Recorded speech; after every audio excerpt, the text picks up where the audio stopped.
சத்தம் கர்த்தர் அழுகையின் சத்தத்தை கேட்டார், என் ஜெபத்தை ஏற்றுக்கொண்டார் அப்படின்னு இருந்தது. ஆனா உபவாசத்தின் வாக்குத்தத்தம் என்னவென்றால் யோபு புத்தகம் 42ஆம் அதிகாரம் 10ஆம் வசனத்தை நாம் வாசிக்கிறோம் இல்லையா? யோபு தன் சிநேகிதருக்காக வேண்டுதல் செய்தபோது கர்த்தர் அவன் சிறையிருப்பை மாற்றினார்.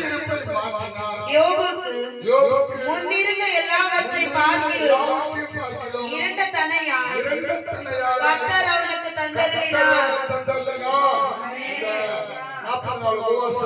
கர்த்தரோடு பேசி சபைக்கு கொடுத்த வாக்குத்தத்தம் நம்ம மற்றவர்களுக்காக 40 நாள் மன்றாடுகிறோம்.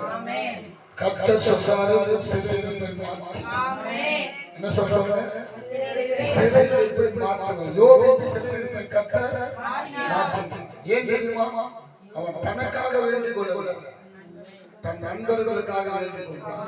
அந்த நண்பர்கள் நல்லவர்கள் அல்ல, அவனை தூஷித்தவர்கள், அவனை குறை சொல்பவர்கள், அவனை சபித்தவர்கள், அவனை குறை சொன்னவர்கள், அவர்களுக்காக நான் யோபு ஜெபித்தார். அப்படி ஜெபித்த போது அந்த ஜெபத்தை கர்த்தர் கேட்டு யோபின் சிறையிருப்பை மாற்றினார். ஹல்லேலூயா! யோபின் சிறையிருப்பை கர்த்தர் மாற்றினார். நல்ல கவனம், நம்ம சிறையிருப்பை கர்த்தர் மாற்றுவார். ஒருவேளை வியாதியா இருக்கலாம், ஒருவேளை வியாதியா இருக்கலாம், இல்ல சத்தத்தின் போராட்டமாக இருக்கலாம், அல்லது பாவ பழக்கமா இருக்கலாம், அல்லது கடன் பிரச்சனையா இருக்கலாம், அல்லது கவலை துக்கம் வேதனையா இருக்கலாம். எதுவா இருந்தாலும் சிறையிருப்பை தெரியுமா?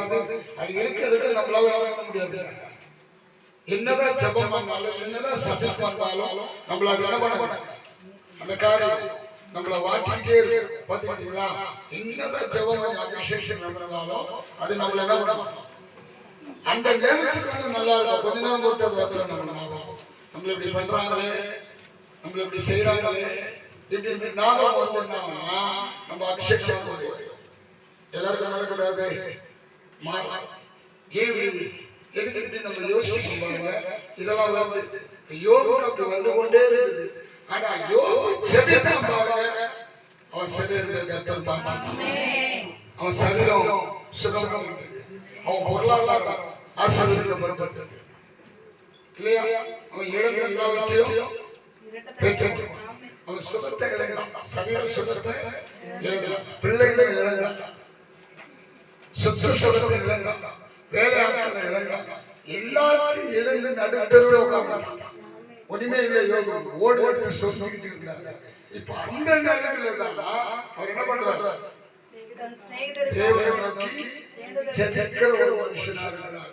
நான் சொல்றேன், நம்ம எந்த சூழ்நிலை உடைக்கப்பட்டாலும் நொறுக்கப்பட்டாலும் ஆனா நம்ம ஜெபிக்கணும்.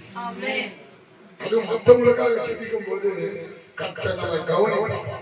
அங்க பார்த்தீங்கன்னா யோபு முகத்தை கர்த்தர் பார்ப்பார், உங்க முகத்தை கர்த்தர் பார்ப்பார் இல்லையா? நம்ம முகத்தை 40 நாள் எப்பவுமே பார்த்து வந்தாங்கிறாரு. ஜெபம் பண்ணும் போது நம்ம முகத்தை கவனிக்கலாம். நம்ம லேட்டா வருமா ஜெபிக்கிறோமா, இல்ல சரியா நம்ம சரியா ஜெபிக்கணும்.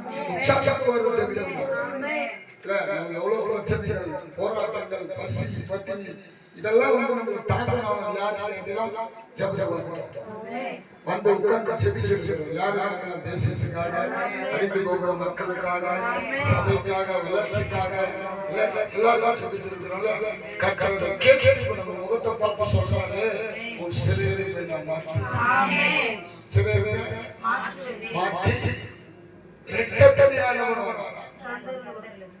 முன்னெல்லாம் பின்னெல்லாம் எதெல்லாம் இழந்தோமோ இந்த மாசம் எல்லாத்தையும் திருப்பி கொடுப்பாங்க.